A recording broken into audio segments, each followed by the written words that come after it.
دعوت اسلامیہ کا دوسرا دور،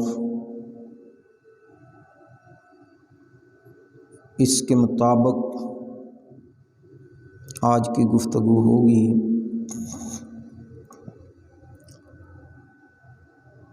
بعثت کے 3 سال بعد،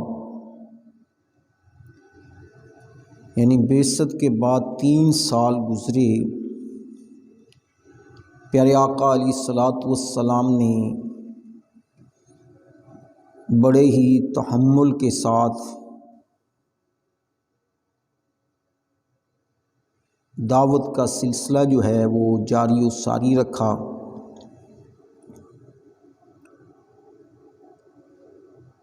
خاموشی کے ساتھ، چھپ چھپا کر، آہستہ آہستہ یہ دعوت اسلام پیارے آقا علیہ الصلوۃ والسلام دیتے رہے، اور 3 سال کے اندر بہت ساری نفوس قدسیہ اسلام لے آئے۔ حضرت عمر رضی اللہ تعالی عنہ جب اسلام لائے تو اس وقت 40 مرد اور عورتیں ایمان لا چکے تھے۔ حضرت عمر رضی اللہ تعالی عنہ آپ فرماتے ہیں کہ میں نے 40 کا عدد پورا کیا، یعنی 39 ہو چکے تھے، تو حضرت سیدنا عمر رضی اللہ تعالی عنہ جب ایمان لائے تو 40ویں شخص تھے، تو اس لیے آپ نے فرمایا کہ میں نے 40 کا عدد جو ہے وہ پورا فرمایا۔ تو یہ بعثت کے بعد 3 سال کا عرصہ پیارے آقا علیہ الصلوۃ والسلام نے خاموشی کے ساتھ جو ہے وہ گزارا۔ تو پھر رب کائنات کا حکم آیا، 3 سال کے بعد، بعثت کے 3 سال گزر چکے، تو رب کائنات نے فرمایا وَأَنذِرْ عَشِيرَتَكَ الْأَقْرَبِينَ، اے محبوب صلی اللہ علیہ وسلم، آپ اپنے قریبی رشتہ داروں کو ڈرائیے، یعنی ان کو جہنم کی آگ سے ڈرائیے،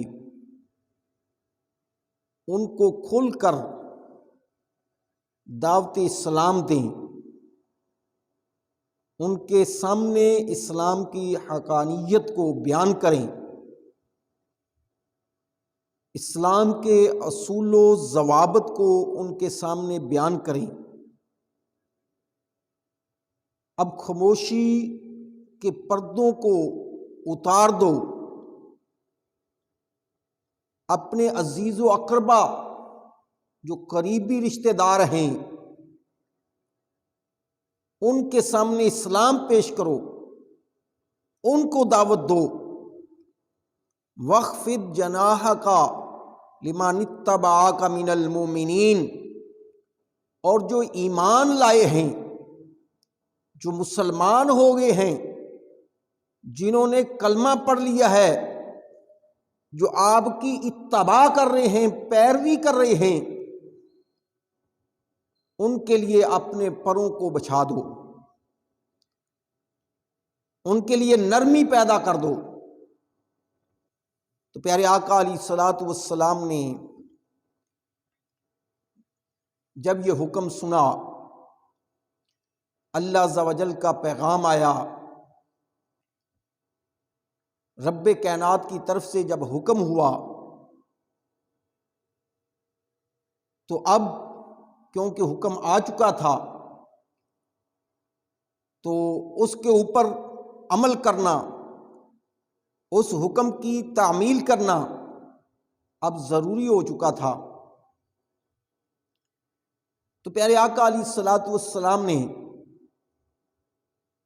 اس حکم کے آنے کے بعد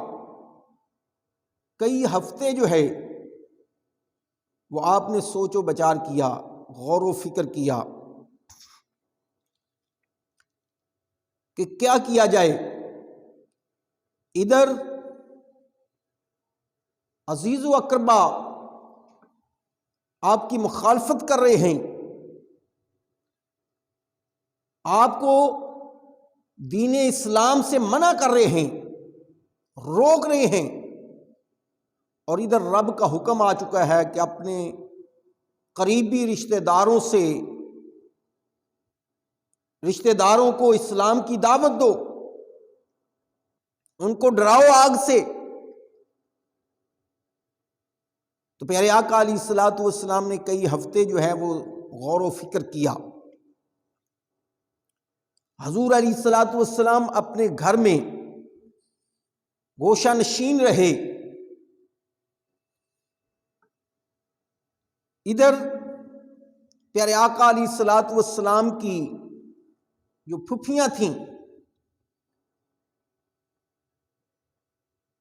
ان کے دل میں خیال آیا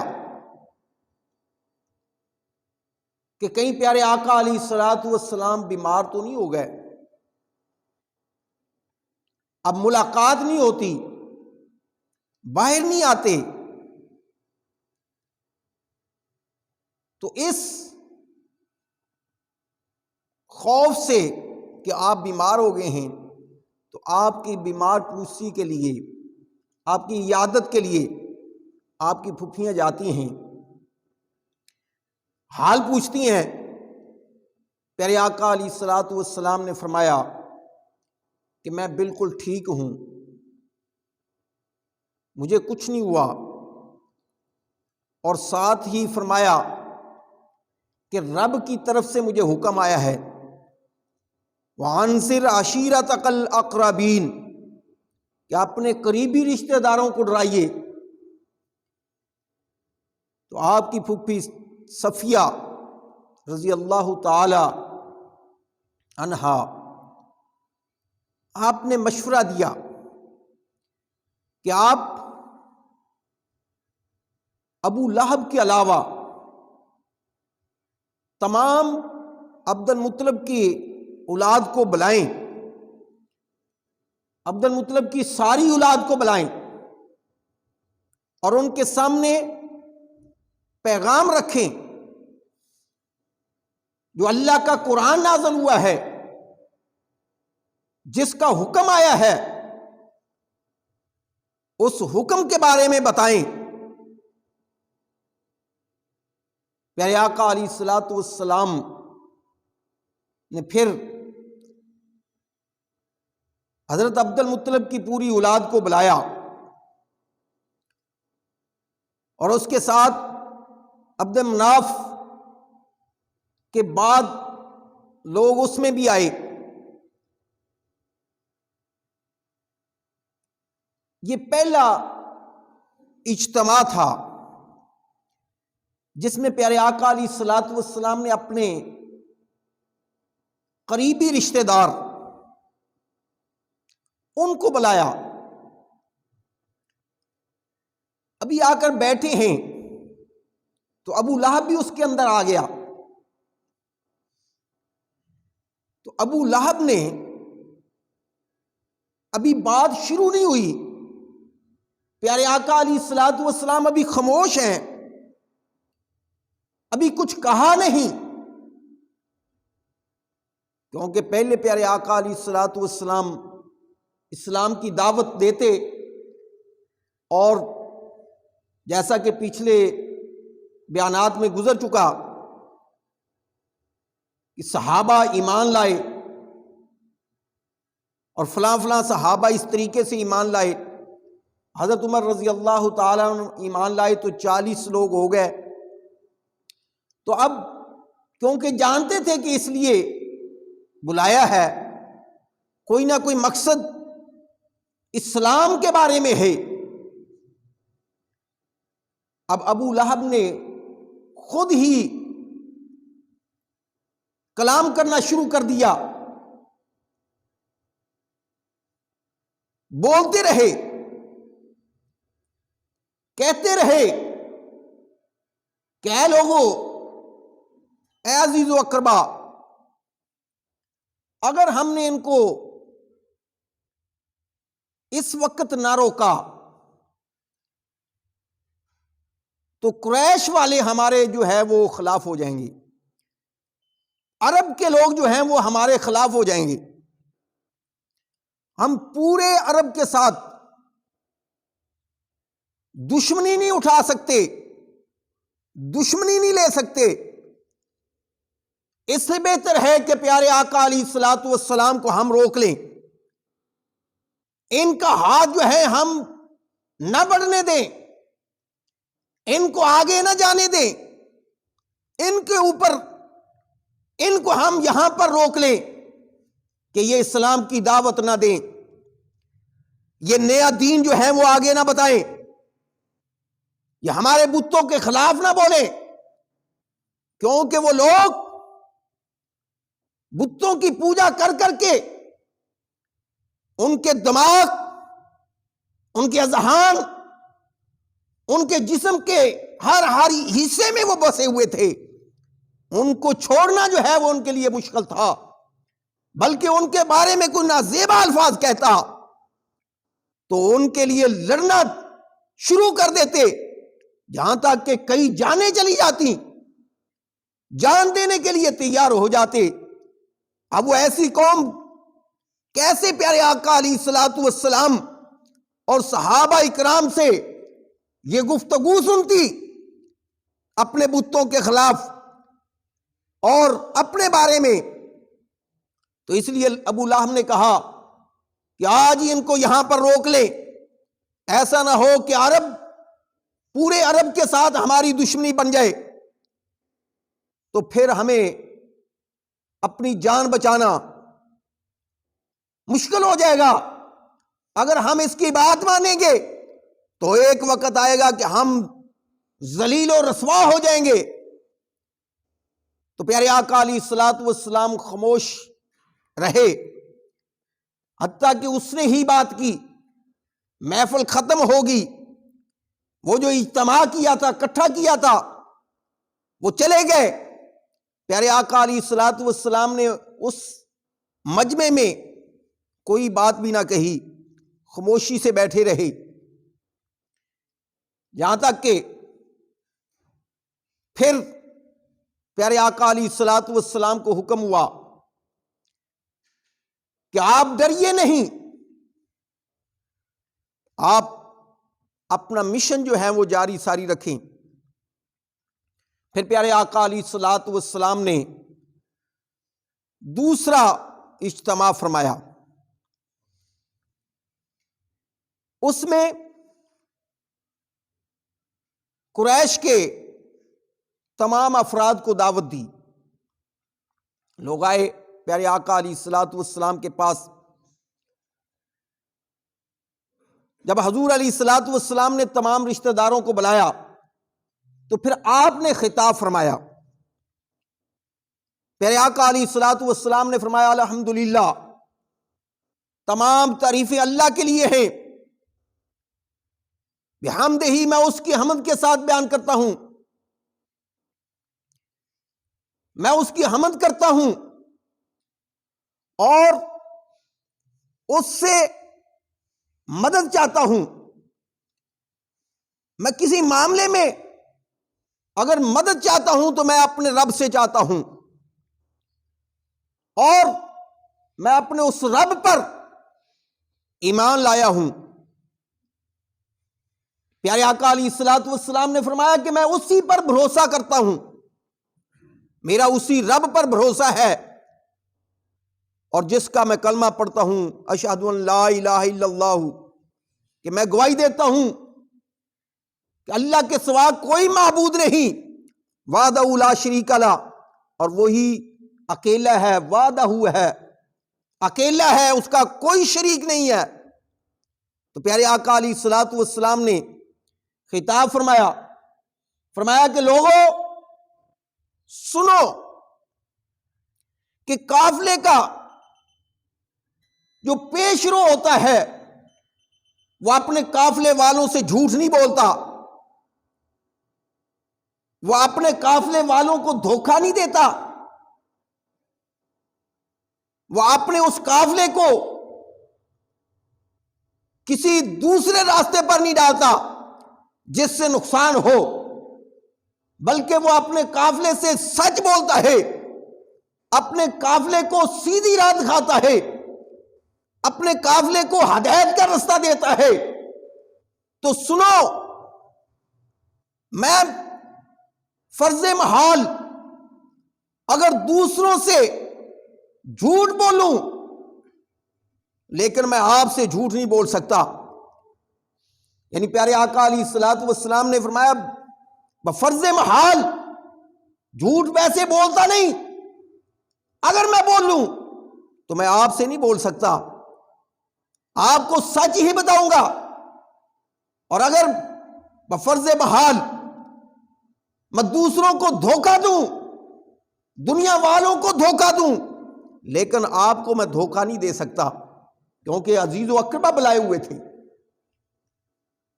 عزیز و اقربا کو کہا کہ اے لوگو، اس ذات کی قسم جس کے علاوہ کوئی خدا نہیں، جس کے علاوہ کوئی معبود نہیں، کوئی بھی عبادت کے لائق نہیں ہے، اور میں اللہ کا رسول ہوں، تو پیارے آقا علیہ الصلوۃ والسلام نے فرمایا میں تمہاری طرف بالخصوص اور تمام انسانیت کی طرف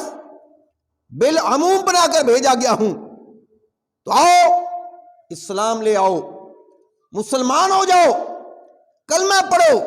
اور آگ سے بچ جاؤ، اور جو نیک عمل کرے گا اس کا صلہ، اس کا اجر جو ہے وہ اچھا ہوگا، اور جو برے عمل کرے گا اس کا اجر جو ہے وہ برائی میں دیا جائے گا۔ ہر عمل کا بدلہ ملے گا،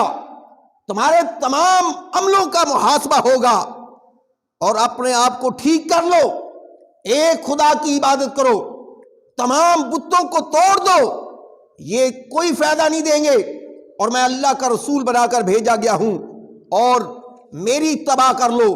میری پیروی کر لو۔ ابو لہب بولا، ابو لہب نے کہا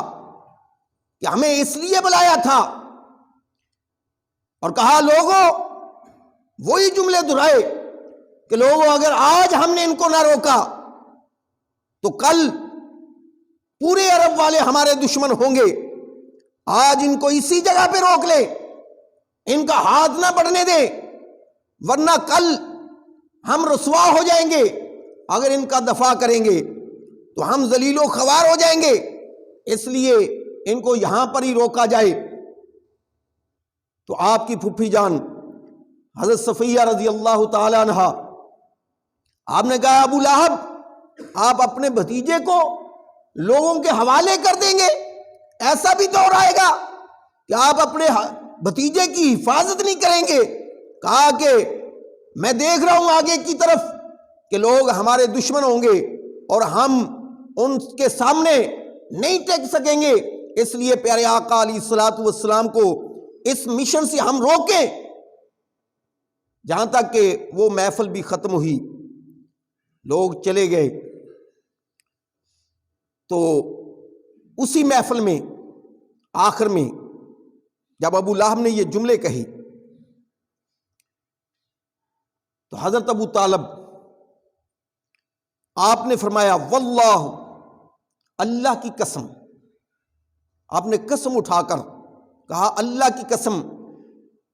لَنَمْنَعَنَّهُ مَا بَقِينَا، اللہ کی قسم جب تک ہمارے جسم میں جان ہے ہم ان کی حفاظت اور دفاع کریں گے۔ یہ بھی دوسری محفل تھی، پہلی محفل میں کچھ نہیں ہوا تھا، پہلے اجتماع میں ابو لہب نے ہی اپنی گفتگو کی تھی، جو کچھ کہا ابو لہب نے کہا، پیارے آقا علیہ الصلوۃ والسلام خاموش رہے۔ جب دوسرا اجتماع ہوا تو اس وقت پیارے آقا علیہ الصلوۃ والسلام نے جب خطاب فرمایا تو ابو لہب نے اس کے جواب میں کہا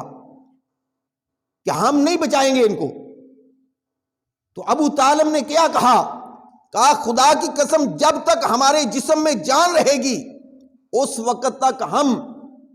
پیارے آقا علیہ الصلوۃ والسلام کا دفاع کریں گے ہم اور ان کی حفاظت کریں گے.